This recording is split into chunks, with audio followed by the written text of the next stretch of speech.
Deep in the heart of Maine lies the quiet town of Derry, with tree-lined streets and a river that winds lazily through its center. The town seems normal to an outsider, but for those who have lived here long enough, whispers linger in the shadows, rumors of missing children, strange disappearances, and an evil so ancient it predates the very foundations of the town. Every 27 years, the same horrors repeat. Every 27 years, something awakens beneath Derry, and every 27 years, the clown returns. Long before Derry existed, before humans walked the earth, an otherworldly being crashed onto the planet. It was not flesh and blood as we understand it, but a cosmic entity, pure malevolence, born from the void between universes. Its true name could not be comprehended by human tongues, but it would become known to the people of Derry as It. For millennia, it slumbered deep beneath the land, feeding only when the cycle of hunger returned. When humans settled the area and built the town of Derry,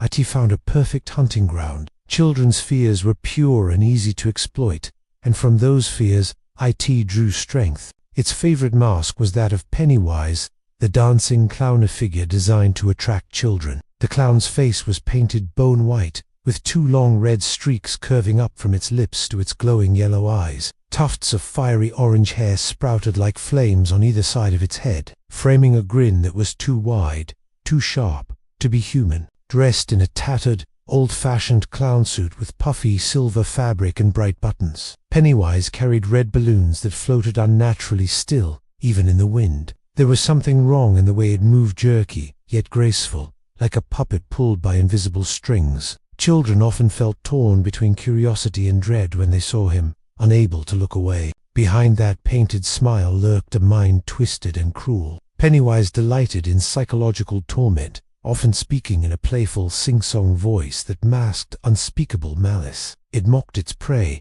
taunting them with their deepest insecurities, savoring the fear that rippled off them. To Pennywise, suffering was entertainment. Killing was merely the final punchline. It didn't simply feed on flesh, it feasted on terror, finding joy in stretching out the game as long as possible. The cycle began again in the 1950s.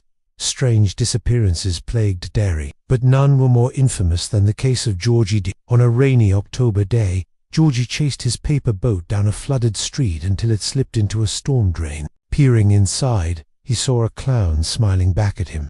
"Hiya, Georgie," the clown said in a cheerful voice. "Want a balloon?" Moments later, the boy was gone. All that remained was his yellow raincoat and a growing sense of dread. George's older brother, Bill Denbrough, refused to let the mystery rest. Gathering a group of misfit friends later known as the Losers Club, Bill uncovered the dark truth about Derry. They learned of the 27-year cycle, of the massacres and disappearances that coincided with it, and of the entity lurking beneath their feet. United by fear, but strengthened by friendship, the children vowed to fight. The losers confronted Pennywise in the labyrinth of sewers beneath Derry. There, they saw its many faces and realized it was not merely a clown but an ancient predator. Despite overwhelming terror, their bond gave them courage. In a desperate battle, they wounded Pennywise and forced it into hibernation, swearing an oath to return if ever it rose again. For nearly 3 decades, Derry was quiet. But evil never truly dies, it only sleeps.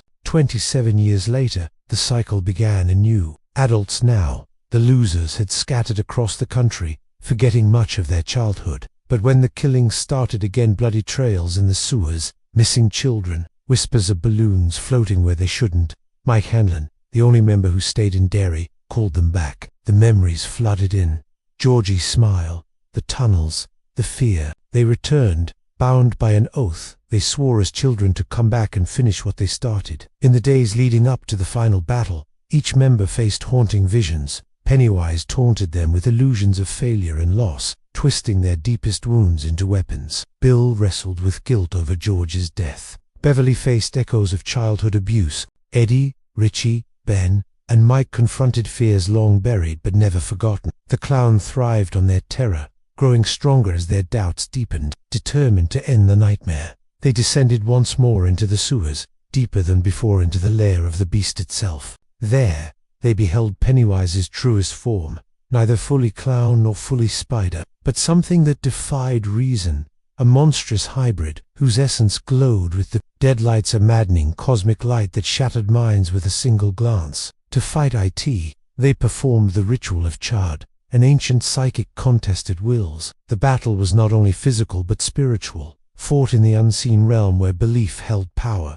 Pennywise screamed and mocked them, shifting forms with terrifying speed. Georgie's severed arm, a leper's rotting face, a giant spider dripping venom. But the losers clung to one truth: they were stronger together. Refusing to give in to fear, they stripped the clown of its power, forcing it to shrink and weaken. At last, they tore out its heart, a grotesque, pulsating mass, and crushed it together. The tunnels groaned and began to collapse as the beast's death throes shook the earth. Dust and rubble rained down, and the losers stumbled toward the surface, battered yet unbroken. When they emerged into the pale light of dawn, Derry was silent. For the first time in centuries, the oppressive weight that had hung over the town seemed to lift. In the days that followed, they helped each other heal, tending wounds, both seen and unseen. Memories of childhood terror, slowly soft, leaving behind not fear, but a strange bond born of survival. One by one,